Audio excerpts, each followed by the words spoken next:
Hello, I'm Brigantia, Blackbird of Blackbird's Brew. Happy Thursday. We are continuing in on our Thanksgiving themed videos, and this week we're focusing on the idea of friendship across cultures. But we're not going to go where your mind probably just immediately leapt to. Now, before we get into that, I would like to state right off the bat that I think the lesson of the first Thanksgiving still applies to all of us today. If we are looking at the world in a reasonably honest fashion, I think we are all aware that the current state of affairs in our country is contentious at best. And it doesn't help with all of that contention when there are a lot of people in the public sphere, all these talking heads that we're exposed to nonstop. They actually, some of them, not all, but some of them actively encourage us to bring controversy to the family circle, to our friendships, even to Thanksgiving dinner, because that would be a public service somehow. Now, the issues that we are facing, and the cultural divide that we're dealing with, it really has nothing to do with race or religion or sexuality or gender. Those are just the excuses people pile onto it, but when you get right down to it, most people, as long as you leave them alone to live their lives, they're perfectly content for you to do yours. And when people approach each other as people first rather than their labels first, then a lot of the problems that we're told are so bad don't really exist because we're all just people. Now, what gets us into trouble is the fact that everything is revolving around politics, and politics has, for a lot of people, replaced religion. It has replaced family. It has replaced everything, and has just become this secular kind of God for a lot of people, and it's holding sway and poisoning everything. Now, the left wing of politics, the collectivistic authoritarians, they do make this work actively. It's just a matter of course that they're going to misrepresent and demonize anyone who doesn't agree with them. And they don't let facts get in the way of the narrative, especially if that narrative advances their interests. It's about power. And that's all it's about. I don't think we should romanticize them, especially not when it comes to the really detrimental effect that they're having on individual lives. And speaking of our responsibilities as individuals, I think we need to adopt the idea that it's our duty to reject living our lives as pawns for these people. We are more than our politics. We are more than social movements. We are more than our gender. We are more than our sexuality. We're more than whatever ethnicity we happen to be born. We're more than our religion. We are human beings, and human beings need community. So when you are listening to these voices that are saying, oh, if your friends disagree with you about this, you've just got to get rid of them. And oh, these families, if they don't agree with you on every single point, they must be toxic. This isn't wisdom. This isn't healthy. It isn't ethical to be destroying friendships and families for the sake of ideologies that view people as disposable tools. And make no mistake, that is how we are viewed. The more authoritarian a person is, the more likely they are to simply say whatever they need to say in order to gain more power, more influence, more money, and the moment people are no longer useful to them, they will dispose of them, ignore them, and never think about them again. Is that really who you want to prioritize in your life? Now, the past 2 years have involved a considerable amount of struggle for everyone, really. I don't think anyone has been totally insulated or completely immune for this.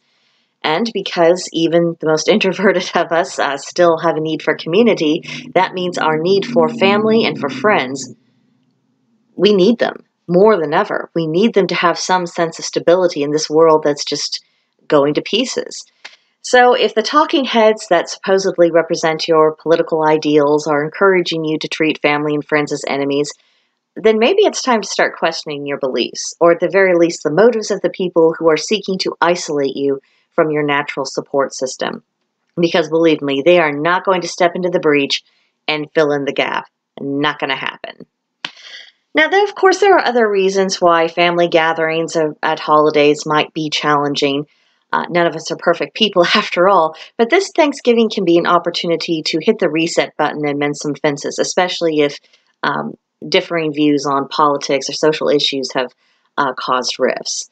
This is an opportunity to say, you know what, we're more than this disagreement. Our friendship means more. Our family relationship means more. Now, if the other people are not willing to meet you and say, no, let's remember what we actually are to each other. If they're not willing to do that, then there's not a whole lot you can do. And I'm not directing this video towards people who have already fought this battle and have come to a rather unfortunate stalemate. This is not directed at you. This is really for people for whom there is still hope that things can be mended. So when it comes to mending relationships or getting them, restarted on a better place, it helps to find some common ground. Families have history together for obvious reasons, and that's a place to begin. Maybe something simple, bringing the favorite food or drink of a relative who you've been at odds with. It would be a very graceful olive branch. This serves as a reminder that you remember their preferences, you cared enough to accommodate them, and maybe once they, Aunt Matilda, I brought you your favorite thingamabob. That could be the starting point of conversations about good shared memories and essentially everything that brings you back to things that matter, things that have genuine meaning, not the controversies of the day. Another thing we could do is to show empathy for challenges that various family members and friends are facing. These could be employment or financial issues, relationship issues, or just a general concern for the world that's spinning out of control and no one seems to be doing anything about it. You don't have to agree on what might remedy those situations in order to show empathy. You can show fellow feeling. You can share their burdens, at least on the emotional level, and just remind them that they're not alone and someone cares about them. We need to know that the people around us do genuinely care about us, and they need that from us in return. We could focus the conversation on what we have in common. We can steer, it's not just, steering away from topics we disagree with, but we could begin with small stuff. Favorite desserts. If you and whoever have been arguing about this or that for the past 5 years, but you do have something in common, like, Aunt Millie's pumpkin pie recipe. Boy, that's just the bee's knees. That gives you something. That starts and helps with the general flow of conversation. It can build up trust and a sense of mutual goodwill because you didn't approach that person with the intensity of 1,000 suns and start interrogating them about whatever issue is important to you at the moment. You're showing that, they're not going to be approached in this adversarial way, that they're not going to be interrogated, weighed, and measured. People need to know that they have and share things in common. I mean, as people sometimes focus too much on the outward trappings and the most superficial level of individuality, but they completely neglect that we do still have things in common with one another. So if we can start by having things in common with them and focusing on that, that can help with everything. Certainly showing interest in our relatives' current projects and future plans can help. Most people enjoy talking about themselves, or at least something that they're enthused about. So whether it's a business venture or a hobby, or someone in the family's planning a wedding or they're having a baby, displaying an interest in what they're doing in a genuine way that reaffirms bonds and that demonstrates that they matter to you.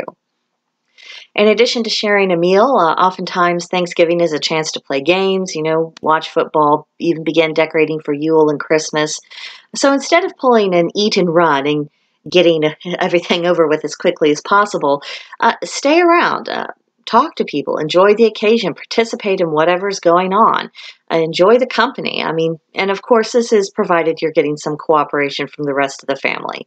But again, I'm emphasizing this is in areas of your life where there is hope and things have not drifted so far apart that you now have an ocean of space between you. Just to reiterate that.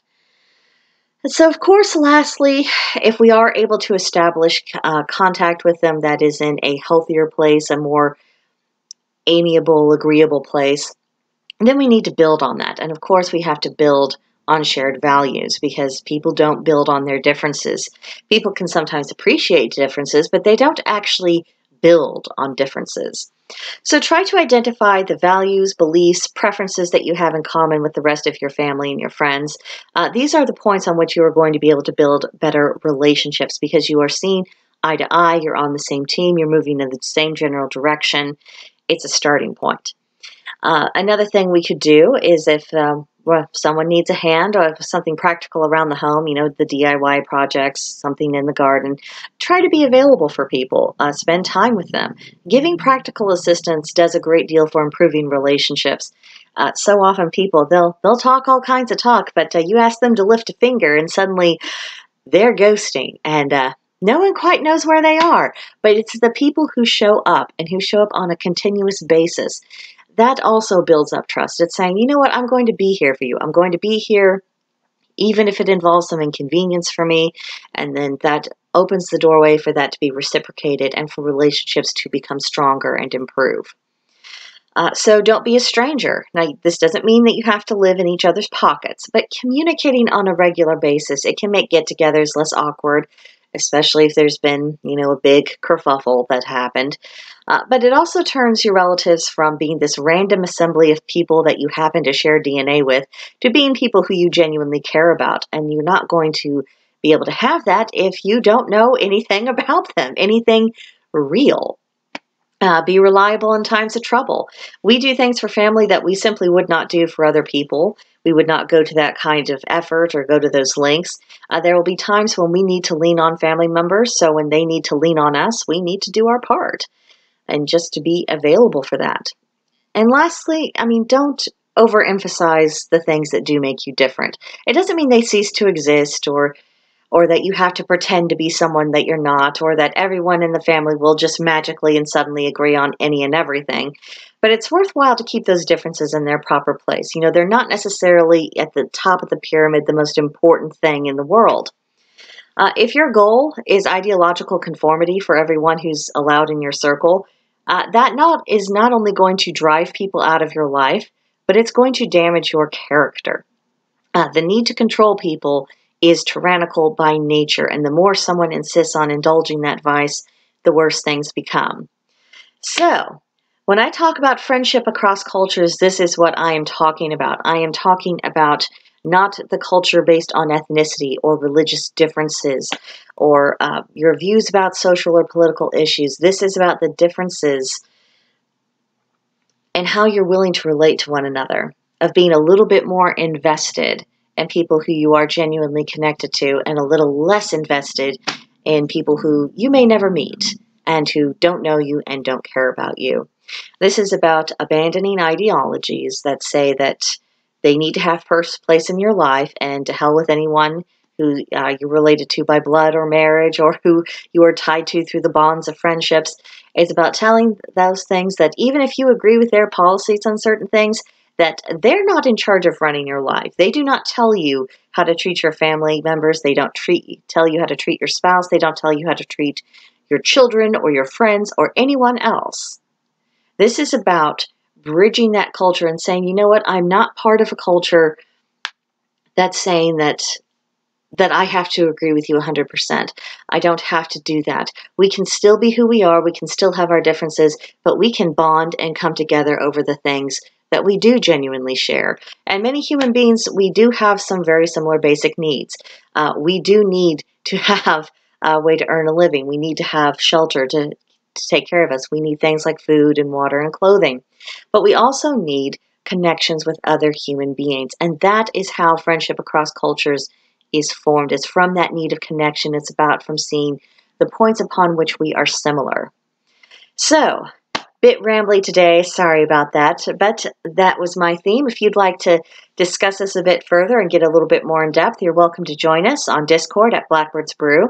There's a link to join in the description box below, and of course, subscribe to this channel, like this video, leave a comment, and I'll see you next time.